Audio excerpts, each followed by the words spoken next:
Somebody actually wrote and said, seeing you on those sand dunes and the finals are still on is really crazy. Yeah. I don't like seeing myself on the sand dunes neither during the finals, so I'd rather be playing. What's up, y'all? Second episode from The Point. We here again. Man, how you been, bro? You had a good week? Had a great week. A lot of stuff going on. A lot of exciting things have been happening. The amount of impressions that we got, the amount of feedback that we got from fans, and it was so exciting, man, just to see how well the first podcast did. And oh yeah, I went to a movie out here in LA, and somebody stopped me and said they like my podcast. So what movie did you go to by any chance? I went. I was with my fiance. I went and saw The Little Mermaid. Okay. So okay, I don't mind it. But yeah, no, it was a good movie. Yeah, and in fact, I think this is a great opportunity for us to start off this episode with a panel from our Twitter audience. I know you wanted fans to write in with some questions, so I've got some right here. We can get into it if you want to. Yeah, no, we about to get into some. Perfect. First question we've got, Trae, what's your favorite game winner? Now, I know you've had a lot. Throughout your career, but what's been your favorite game winner? Yeah, so I was thinking about this. Favorite game winner is got to be, is coincidental as it is, it's the Knicks for sure. Just because it was game one of my first playoffs ever. The atmosphere was crazy. It was just so fun in that arena. Coach Dribble played for me to get the ball in the backcourt, and then John was supposed to set a ball screen for me so I can get downhill. And something happened I think it was his shoe. I think his shoe fell. He lost his shoe, and I just kind of told him to get out the way. And then I was just going to try to create for myself or create for somebody else. But yeah, that's kind of what happened. I went and just kind of made a play on Frank and got to my floater. I think I got it. It should have been an and one, but the moment and everything that happened, they couldn't call a foul. But I'm happy it went in. For sure. And I remember that you actually debuted your first signature shoe in the Garden too. First time I had my own shoe too. So that was a big day. And the hype coming around it too. I know we were coming off COVID where we couldn't really have fans in the arena. So oh yeah, no, that's what made it even crazier. Everybody was first time back, first playoff game. It was their first time playing in the playoffs for a while, but in our first time, my first time being in the league, so it was crazy. I was watching. I actually didn't have a couch at the time, so I was watching the game on the floor in my apartment out here in LA. I remember standing up and cheering like up and down. No, like, it was crazy. Man, this dude did it. This dude did it. Yeah, that's when. Yeah, I did my little shiver, and the crowd was chanting "F you" the whole game. So I had to just say it got quiet in here. I had to let him know. It was crazy though. I love that type of competitiveness though. It's fun for sure. Speaking of competitiveness, which teammate has made you better? Would you say? What teammates? I've had a lot of really good teammates that have helped me. I would probably say Justin Anderson, really just because of the confidence booster that he gives you. I think like some of the, part of basketball and most important thing to me about basketball is just your confidence. And like whenever you have high confidence, you're going to play better and you're going to perform a lot better. And I just think having a vet or having somebody that just, was playing at the time and was, or who wasn't playing at the time but had played before.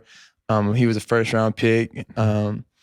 Justin Anderson was one of my favorite teammates I've had just because he was just always telling me to stay dangerous. And he knows our little slogan was stay dangerous. It was a year, my first All-Star starting year. He was one of my favorite teammates that just really gave me confidence. Every game I was really playing well and doing good.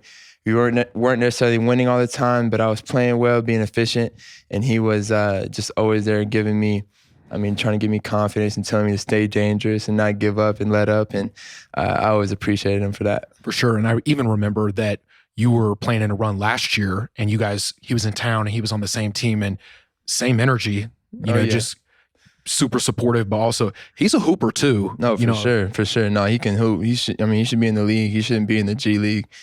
Right now, for sure. He should be playing up there with the big dudes. So, he can hoop. Speaking of teammates, you had a stud on your squad this year, and AJ Griffin. What other rising second-year players, rising sophomores in the league, are you excited to watch and play against next season? Besides AJ? Besides AJ. Besides AJ, there's a lot of really good rookies out that played this year. I'm about to go with the rookie of the year, Paulo. I mean, just seeing him average what he did this year. I mean, Orlando was no slouch. Like when you played Orlando, you knew you were going to have a tough game because you had the Wagner twins. Markel played really well for him this year, and then Paulo was. You can tell he's their franchise guy going forward. For sure. He's their leader. So I'm looking to see what he does for me. Usually them really good players make that second year jump. So I'm looking to see what he does. Totally. This is another good one. How would you say your game has evolved from year to year? You know, you've been in the league for 5 years, going on 6. What's been the biggest lesson that you've learned about yourself, not only this season, but every season that you've had? I mean, for me, every year, like I'll just always try to get better in every area, just a little bit better each year. This year, I didn't shoot the ball the best. I mean, if you look at my numbers every year, like my shooting percentages even went up. Not necessarily my scoring averages, but my percentages have been going up every year except this year. And I mean, I don't want to blame it on anything, but I feel like I could have been a lot better. And I know going into next year, I'm going to be a lot better and getting back to what, I mean, my standards are for myself and even getting higher than that. So I think for me, I just want to continue to try to lead the league in assists. Like that's always been a thing for me every year is like, I'm trying to lead the league in assists. There's always that guy, whether it's CP or James, that are just like getting crazy numbers. Tyrese Halliburton was going for a second this year and just getting like 15, 16 assists every game. And but I'm not necessarily just trying to chase that. But I know if I do, is getting my teammates involved, just making everybody else around me get paid. Like that's important to me. So that's really the main thing for me is really just try to get my teammates involved and try to lead the league in assists every year. And because I know that's going to make my teammates happier. So absolutely. And I know you got some flashy passes, man. What's your favorite kind of assist, the lob or that behind the back pass? You've had some pretty iconic of both, I would say. I mean, I like behind the back passes. I mean, lobs are always fun, like especially throwing them to JC and CC all the time. But I mean, my behind the back passes, the bogey in the corners or now Sadiq in the corners are always fun. Like I like finding shooters with behind the back passes. Right. Speaking of assists, you know, obviously you're a point guard and all that. Has there been any favorite players of yours at the point guard position that you've tried to model your game after? Any favorite players just in general that you've had over the years? I mean, I grew up watching every point guard. So like I always tried to pick a little bit of everybody. My favorite player and point guard growing up was Steve Nash, just because I knew I wasn't going to be that tall, but I knew he was very skilled. He could score from all levels of the court, could really get everybody involved. I mean, but I liked watching everybody. I mean, AI highlights, like I loved his scoring ability, like CP and how he, I mean, can throw lobs and get assists that way. Like, I mean, there's a lot of guys that I watched, but I mean, my favorite player was obviously Steve Nash, and a lot of people know that. But yeah, that's definitely my favorite player. For sure. From Coach Rudd, one of our high school coaches, he wrote in and said, draft night, man, it was crazy. At what point in that night did you know it was going to be Atlanta? And did any other teams promise to draft you? Dang. Great question, Coach Rudd. Shout out Coach Rudd, man. High school coach. I didn't know I was going to Atlanta until right after the 4th pick, when right before the 4th pick happened and Memphis was on the clock. I guess Atlanta had made the trade or whatever, but they had drafted Luka at 3 and I was just excited or whatever. And then my agent tapped me on my shoulder and told me, he said, hold up, don't wait. You're not gonna be waiting here too long because you're gonna be going to Atlanta. Right. So I just turned around. That's why when you see the video again, if you look back, I'm like, my eyes are open because I'm just so in shock. Like I did not expect. I mean, I worked out for Atlanta, had a really good workout, but I mean, just from hearing and reading a bunch of things, I didn't really think I was going to go that high at 3 and go to Atlanta. But I always really thought it was going to be Orlando at 6, or I think Chicago was at 7, and then maybe New York was going to trade up.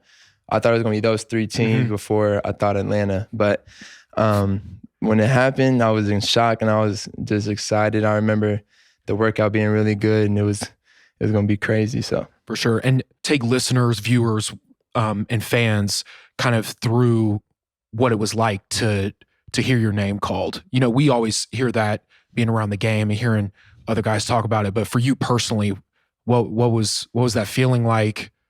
You know, seeing everybody around you stand up and cheer immediately. I mean, how did that feel to hear your name called? yeah, it was an unreal feeling. Like, I mean, just we all look at it as kids growing up. We watch the draft. We see all these moments, and you just imagine yourself there, being there one day.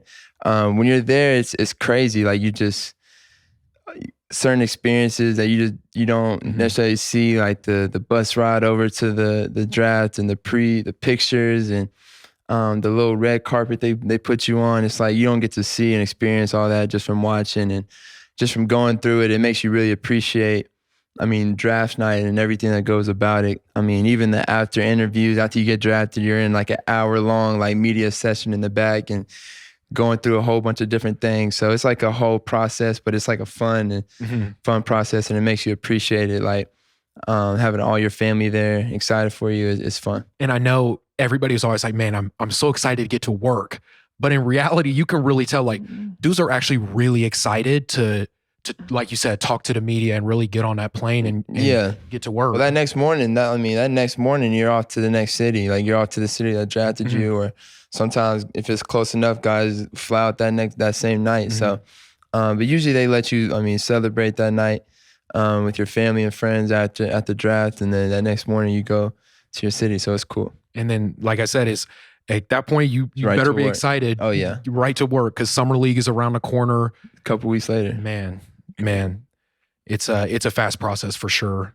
So we talked a little bit about what have been, since you've been in the league, what have been some of your favorite hobbies that's outside of basketball?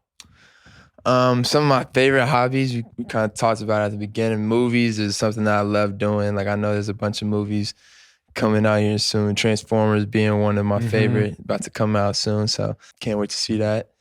But watching movies, hanging out with friends, like, I mean, family, summertime, spending time with my son is important right now. Doing things like that. He just had his first birthday. So spending time with him is important to me. So really those things are what I like to do off the court. Yeah. Just curious, what is your favorite Transformers movie? Man, I don't know. I can't. I mean, I'm a Megatron fan too, so he dies in a lot of them, so I can't really talk about it. I think, yeah, I like Trey. I'm a huge fan of Transformers. I'm really excited for this next one because I actually grew up, funny enough, watching the like the cartoon versions of them before the real. Oh, you OG fan? OG for sure. And remember when they introduced like the animal Transformers, and so I'm hype, bro. I might go Thursday night. You different. I might go Thursday night. I might go Thursday night alone, to be honest. But wow. But I'm a huge fan. What can I say? I feel you. I'm a huge fan. What can I say? You're showing it. What do you think you've improved on from last season, and what is your goal moving into next season? What do I think I've improved on? I think I've improved on like my leadership. Just continuing to talk more to guys. Just continuing to be more involved in like their outside activities and getting more, I mean, building that chemistry with my teammates. I think it's important to me, and going forward, that's definitely more important to me. Is continuing to build that relationship with my teammates, and I know we got a new coach that's going to put in a really great system for us this year. That I'm excited to be a part of. So I'm just looking forward to going and just being with my teammates this year. For sure.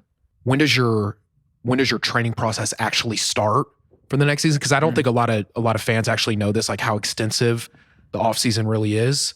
And somebody actually wrote and said, seeing you on those sand dunes and the finals are still on is really crazy. Yeah. I don't like seeing myself on the sand dunes neither during the finals. So I'd rather be playing. Right. No, I mean, like the workout process is different. Like,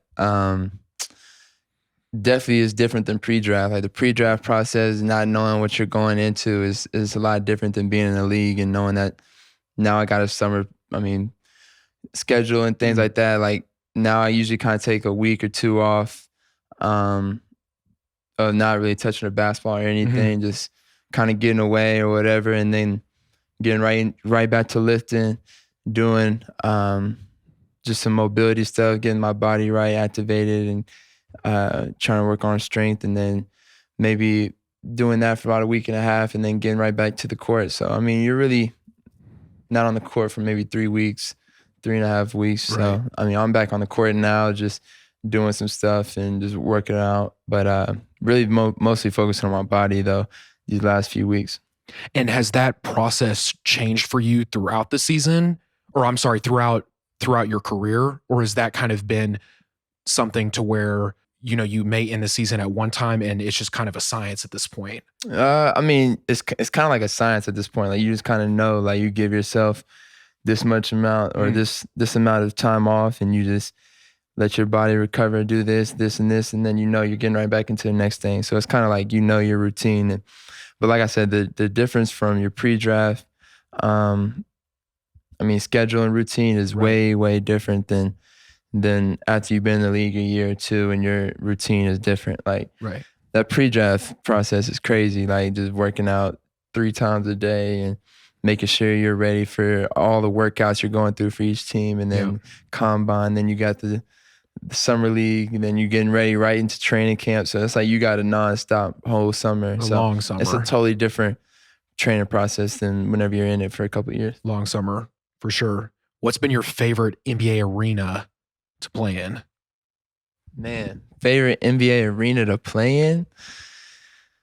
There's a lot of really good arenas in the league. You know, I love playing in Atlanta. It's always rocking in State Farm, but it's rocking in. I mean, I like the loud cities. I like the loud places. I like the brightest lights. So, I mean, there's a couple places. You know, both Gardens are in there. Miami's always fun. I mean, on the East, it's those 4 always fun. I mean, Phoenix playing, and then it's always loud there. And then both LAs, obviously, it's always fun just because of the lights. So, I mean, those places are always fun for sure. Totally. This is actually a great question to kind of segue into that is, when did you begin the Another Day, Another Opportunity daily tweet? And what's the meaning been behind that? I don't remember what year it was. It was either my senior year or my freshman year in college when I seen Jamal Crawford tweet Another Day, Another Opportunity one time. And then he wasn't tweeting it every day, but I seen it, and it just stuck with me. Like every time I saw him, I posted, like it just stuck with me, and I wanted to use it as my motto, but also like just I tweet it every day to kind of like show my followers, and if one person sees it and has that same thought process I did when I saw it, and it makes them feel better about their day going forward, it makes me feel good. So, it means, another day, another opportunity. It kind of speaks for itself. For sure. I just live by that, and I post every day just so the people following me see that and hopefully see the same thing I do. And I'm sure it's not only, you know, a message to your fans, but it's a reminder to you too. You know, it's like for sure. Today's really another day, an opportunity to get better, to be a better friend, father, whatever it may be. No, for sure. That's what it is. Have there been any vets? And I know you mentioned Justin Anderson as one of the teammates that have been most impactful on you, but have there been any vets you've learned the most from? And what has that impact been, not only like on the court, but off the court as well? I've had some really good vets, thankfully, in the league. But I think probably my favorite vet is probably been Lou Will. Just from knowing his like history and like just being a fan of him from afar, like before he was on my team, and then being on the same flights. I like playing cards, so he was definitely on the you do. he was on the cards table, and just hearing like conversations and being able to chop it up with him, learn from him. be a part of his first conference finals. It was crazy hearing that. Just being I remember just going to Game 7 in Philly, and we were on the last bus, and we were both on the elevator going down, and he was telling me how if we win tonight, this is going to be his first conference final. So he wasn't ready to go back to Atlanta. He was ready to go to Milwaukee. So it just gave me more motivation to play that night. And I mean, just little things like that. He always gave me wisdom, and I was always appreciative of him. And we still chop it up every now and then still. So it's cool to have a guy like him around.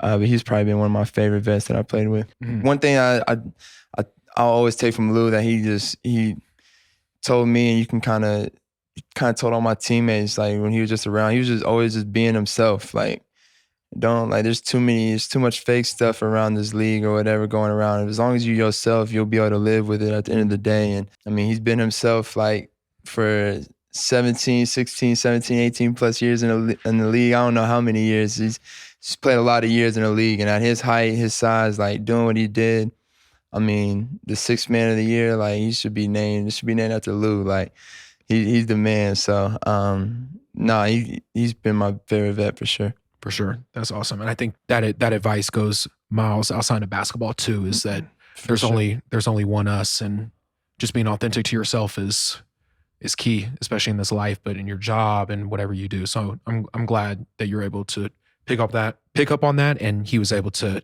instill that not only in you, but in your entire team. No, for sure. As well. If you could add one all-time Hawk to your current team, who would it be and why? That's a tough one. I mean, I would love to throw some lobs to Dominique, or sometimes I would love to throw it in the post and get out the way for Joe Johnson. He was nice. Yeah, super. But I mean, me personally, I love playing with shooters. So I mean, I'd probably grab my guy Kyle Korver, who's in the front office now. But I'm probably gonna grab my sniper. He's one of the best shooters of all time, especially running off screens and things like that. I mean, that just creates more space for me. So I'd probably, if I had to bring one Hawk guy, man, Josh Smith's in there. Talk about lobs too. Talk about lobs. I'm gonna have to go with Kyle Korver though. Yeah, and he was knocked down for Atlanta, like knocked down when he played. Oh yeah, everybody loves him, Atlanta. Right. He's the man. He's the man. The man. One last question for you, Trae. What was it like whenever you knew you were going to Atlanta and they were kind of in search of that franchise player that they were looking for? What was that feeling like, knowing that, you're going to a Hawks organization that really believed in you from day one? Was there any specific emotions that you kind of felt, or any type of pressure that you felt? What was the thought like of knowing that like you potentially could be that franchise player that they've been looking for? I mean, for me, like I came in with the mindset of just like, I knew that would be a possibility, like everything that you were saying and in that question, but I didn't come in with that mindset of like, I knew I was going to be this, or I knew I was going to have it like this. Like I knew I was going to have to earn everything that I got, like I've always had to. So, like coming into the league, I never knew that I was going to have anything guaranteed for me. So, no matter how high I was drafted. So I just put my head down and got to work. I mean, I didn't have a great summer league to start. I had a lot of really, really close friends that hit me and kept me motivated, that were in the league at that point during my struggles. And then I just kept playing. Like I didn't let anything affect me. Like I just kept working hard, and then I knew my time would come, and we kept playing, and I was just ready for my opportunity. That's why you work. That's why you put in the 3-a-days in the off season, the pre-draft, and all these certain things that I knew I had went through. I knew it all pay off. So I never came in with that mindset of I knew I was going to be a franchise player. I just I worked into that role. And I'm glad you said all of that, because that's kind of all encompassing of some of the answers that you've given today. Not only another day, another opportunity, but your preparation, what it takes to be ready every time. And so I'm glad that you also mentioned that too, because also being a witness to that coming into our freshman year at North, I know we talked about that for our audience last time too, is that this was not just given, like this is something that you've had to earn at Norman North, OU and eventually with the Hawks too. So before we kind of move on to the next segment, kind of finishing up, throughout your entire basketball career, not just since you've been in the league, have you felt like, once you've earned that spot, almost kind of like the what's next feeling? Or is it, how can I continue to better myself and just take those small steps to get better? Well, like, I feel like whenever you're in this position, you don't never feel like it's enough. Like, you always feel like you want more. There's more out there. Like, obviously, I haven't won everything. I haven't won really anything. Like, to be honest with you, I've gotten to the conference finals, which is cool. But in my eyes, like, if you don't win the championship, like, that ain't enough. So that's why, like, really, there should be 29 teams every year that's mad because there's only one team that's winning it. So for me, I just try to focus on how can I get better and try to put my team in a better position the next year. So it's tough when you're declining and when you go from the conference finals down, but it's so hard to get to that point. Right. Like I said in that story about Lou, like playing all them years and only being in the conference finals one time, like it's not easy. And that's why they say if it was easy, everybody would do it. But for sure, it's not. So, man, what a crazy start to the finals. Man, talk about what you've seen the first 2 games, I would say, and we can start there. No, early in the series, it was crazy. Like just seeing Denver came out with a lot of energy and took game 1.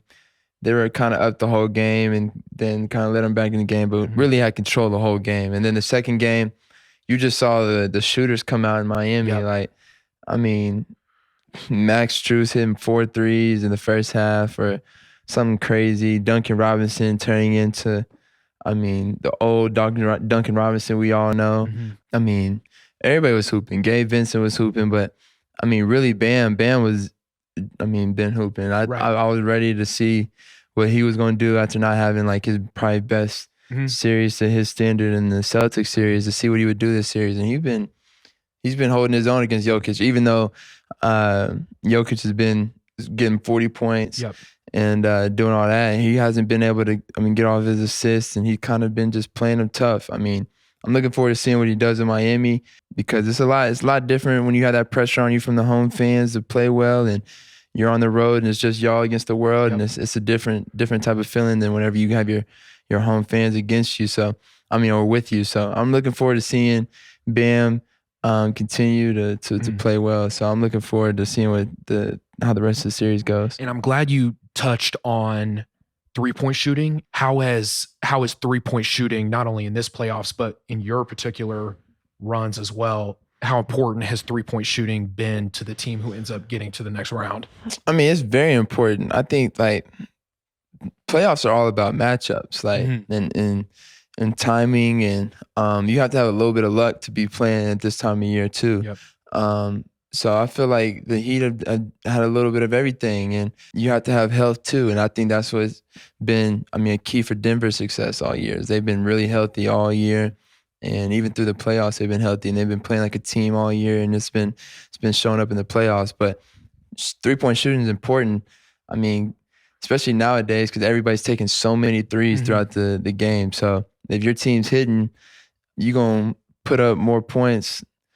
Just naturally, just because you're, even if the other team's scoring way more too, it's not going to equal up to the same amount. So I think guys are starting to take more threes, and you can blame Steph and Clay for that, but that's just the way the game is nowadays. And Jokic is making it tough because, he's a big winning a championship, but at the same time, he can still knock down threes, and there's not very many bigs in the league that can do what he does. So although he's transcending the game, there's not going to be very many 7-foot guys coming around, passing and shooting, doing what he does. So I think 3-point shooting is very important. That's why the Heat won game 2. The way that Miami and Denver have started off the games has been different from game 1 versus game 2. How important is the way that you start a game? Particularly, you can talk about Denver and Miami, but you can talk about you too. Like, how does that first quarter, the way you start the game, how does that impact the rest of the game and how you play? It's a big impact. Every coach that I've played for always emphasizes starting the game off fast and and getting off to a fast start in the first and third quarters, because those are momentum setters. So I know in this Heat series, I mean, Denver and Miami are both trying to do the same thing and try to start off to a fast start, and that's really who's won the games, these early games. So I'm looking forward to seeing how these later games go and who starts off fast. And just curious, did your routine change in the playoffs? Like how you prep for games and how, because I know a lot of during the regular season is pretty consistent with start times and stuff. Has your routine changed as you prep Nah, for playoff games, or the same? no, mine's the same. Mine's the same. I mean, it can't change, because that means the moment's changing. So you gotta treat every game throughout the season like it's a playoff game. So you gotta stay locked in. If anything, you just turn off social media because it's just a bigger stage. But besides that, you can't change anything. What are you looking forward to seeing for the remainder of the series? I think it's gonna be a toss-up in Game 4. I just feel like Denver's a better team, and they've been playing great all year. And as great as Jimmy's played all playoffs, I mean, he's probably been the best player besides Jokic. I mean, it's debatable between them two who's been the best player throughout the playoffs. But I just think you can just tell the talent difference. And if Denver's hitting on all cylinders, you just can't beat them. So it's really just debating on that. If the Heat can keep up their defense and make sure they can hold them with not getting into their stuff. So I'm looking forward to seeing how it ends up. But I think Denver's going to still pull it out. Got it. But Great. Been great hoops so far. Another great day talking hoops, talking some stuff. So episode 2 is now finished. See y'all for episode 3 soon.